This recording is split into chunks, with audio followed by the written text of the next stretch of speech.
Okay, using the spine that came from the bag of bones, I'm going to use this as a reference to make a 3 more vertebrae so I can put it on the upper half of Dangling Dan. So that way I can have this part I'm going to make that's going to do the bending part, or, being able to sway a little bit. And these are just going to be stationary, that are just going to be planted up on the pipe. So just to kind of fill in the void there to make it look cohesive of, the whole spine. So now I'm going to just trace it out and mark it out and then try cutting it out for as best as I can for the shape. So using the end of the spine, I traced it out on the XPS foam so I can kind of get an idea of the general round shape of it. I also made a inset based off of the size of the 1/2 inch pecs, so that way I can cut that out, and then this will be glued onto the pipe on Dangling Dan. To make quick work of the shaping, I went ahead and got out my foam cutter, and so made my marks, got it all cut out, then went to the bandsaw and then sliced them into pieces.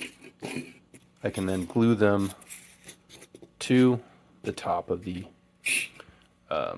rest of the pipe, the PEX pipe. So then also I'll sand out this notch here using part of the PEX pipe with some sandpaper on it, so that way I can get the radius a little bit better, and when I go to glue it on, it'll sit a little bit more flush, acceptable. So okay, now I got the parts all sanded and rounded over, looking a little more clean, a little more smoother. And then I use the pipe again to sand out, using this piece of paper around the pipe, and then just kind of honing out the center there. These larger holes I'm not going to worry about because it's just filler, and it's just going to be, there to fill in look in general. So otherwise, now next part is going to be painting them. And if you want to see how, more of an example of how you go about shaping this type of foam, I just used sanding block. I do have a little bit of that tutorial on my cemetery statue. I used some foam on that and did some block sanding on that. So it just kind of gives you an idea. The stuff is pretty forgiving. If you go with coarse, it's going to take it away really quick. If you go with a fine, it's going to smooth it out a lot easier. And then also gives you a little bit of a, lines in there, so when you go to put paint on it, it will help to stick a little better. So, all right, we'll get these painted up. Okay, now we got these painted black. They're just doing their final little bit of drying. And then I might do a second coat, but they're looking pretty decent. And then we're going to get kind of a bone white mixed on there, and then we'll get them glued onto Dangling Dan. Okay, it's not the perfect paint, but we do have it kind of a bone color on it. It's about one coat basically over the black, but from a distance, who's going to know the difference? Okay, now let's get these onto the spine. Okay, I just want to show really quick that I got the fake spine pieces glued into place.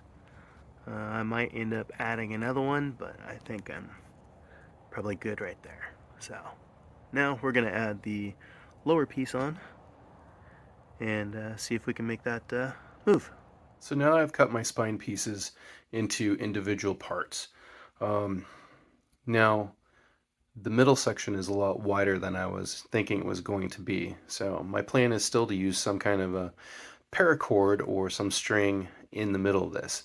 So the best way to attach that, I made a little plastic washer, and that will just go onto that like that, hot glue it in place, and then bring up the paracord through it.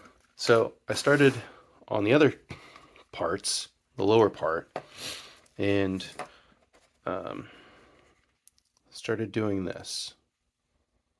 Knotted it on the bottom, put my washers on, and then glued it in place. So now the next one will be on top here, and I'll just kind of keep continuing on until I get all 5 pieces on here. So, whoops, as you can see, just from this little piece here, it's pretty wobbly. So that should kind of give me a little more of a articulation with Dangling Dan's spine at the bottom there. So, doesn't look pretty. It's going to get painted up, but this is just kind of what I came up with to, you know, help fix this hole in the center there.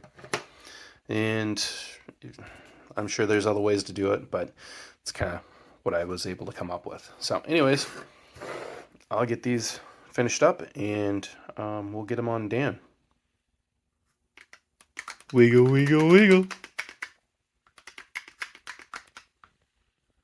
Okay, I got the spine glued on. So now I'm just gonna add the fishing line to it and see if I can get it to do the bend as I need to. So stay tuned. There we go, hunters. That's how we make the spine bend. I really like that. That looks good. That's fun. In the dark, that's going to look pretty awesome. Now we just need to do some final touch-ups with painting, corpsing. I'm going to probably do the plastic method on it. I think that's going to be more what I've got time for on that process. So yeah, I'll update you on the next part of that. Okay, so this is the plastic bag I'm going to use. It's already brown in color, so I don't have to do a whole lot of painting on it. I will do some highlights after I'm done, but basically it was one of these heavy-duty 7-Eleven bags. So just going to cut it up into some different strips, different widths. Going to make some holes in it, and then I'm going to affix it with this stuff. 3M Super 77. This is awesome stuff. I highly recommend it. It sticks well. It's also great for the XPS foam. I don't like or care for the Gorilla Glue spray foam. Spray adhesive. Because what that does is that tends to eat the foam, where this does not. I've been using this stuff for like 20 years on my Tombstones, anything foam related. It sticks, it bonds, and it grabs really well. So anyways, I'm going to get these into strips, and then I'm going to start doing some corpsing on Dan. Okay, first we're going to go ahead and do the head here. And so again, I'm going to use this 3M Super 77 spray. Anyways, I do highly recommend gloves for this stuff. It is sticky. To clean it off, if you do get it on your skin, I would highly recommend the Goof Off, I believe, or Goo Gone. Kind of smells like an acetone, but that's what usually helps clean it off. So anyways, we're going to give this a little spray over here.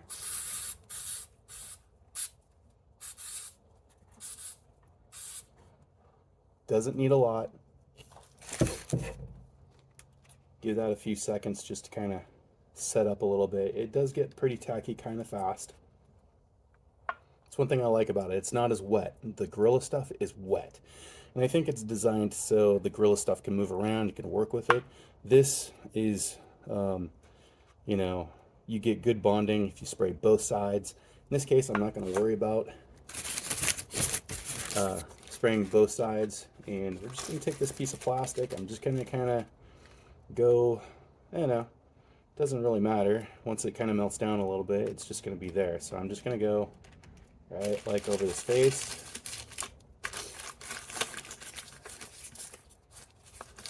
Crinkle it down here.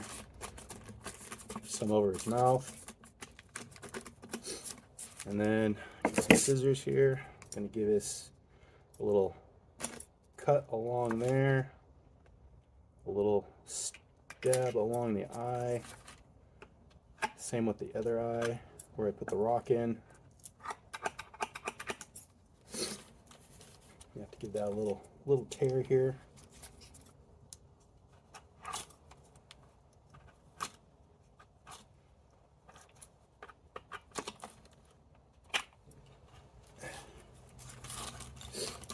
Alright, we're going to do my 20-year-old heat gun from Harbor Freight. It's kind of on the last leg. I can't use the high, so I only got the low. But it does work well.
Not too bad.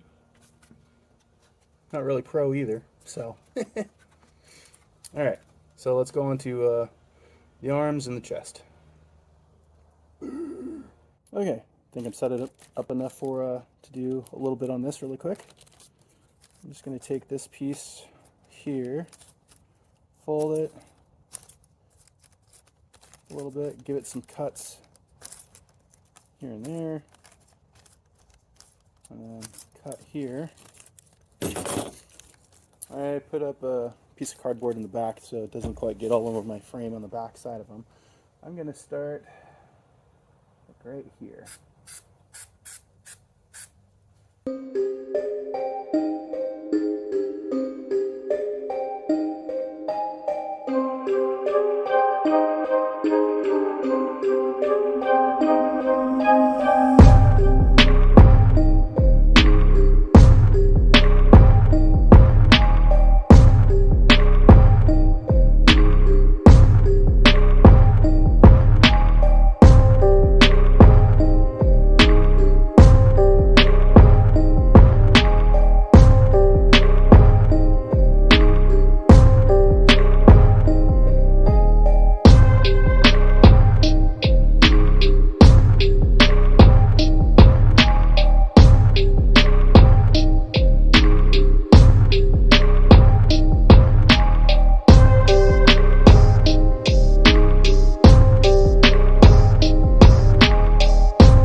Okay, now to add a little bit of the brown paint. So I just got some basic chocolate brown in this case.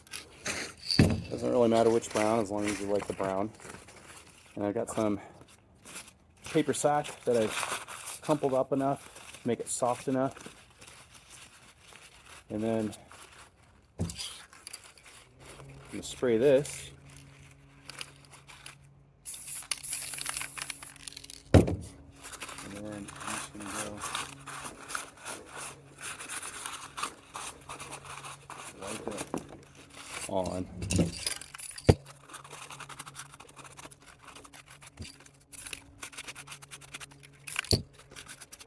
So it does kind of, over brush. You should probably under have to spray a lot of this paint so you paper.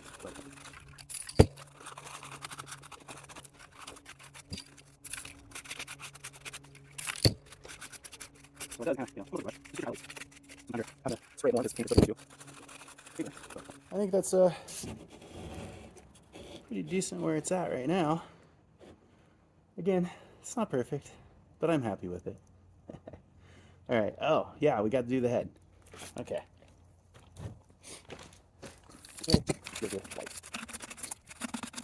You go lighting on the area where the goes number, so all brands. And wait. Pretty good for that lighting. Wrinkles here. Good light. You go lighting, put the lighting on the area where the goes number, so all brands. And wait. Pretty good for that lighting. Wrinkles here.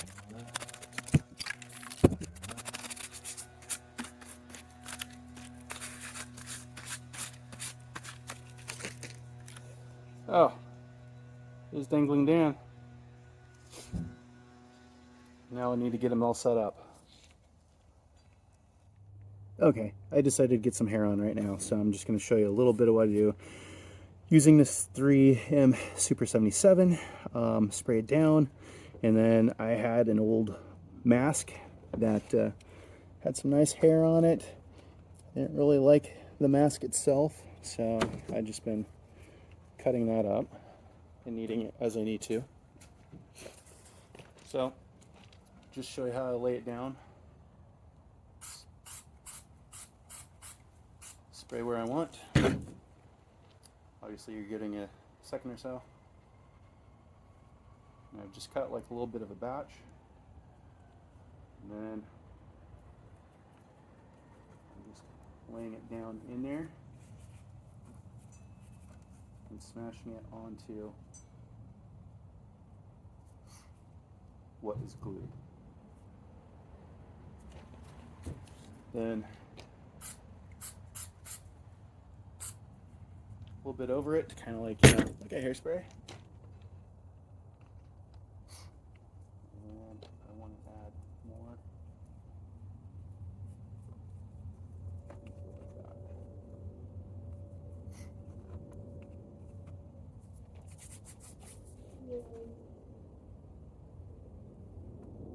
Looking crazy wacky.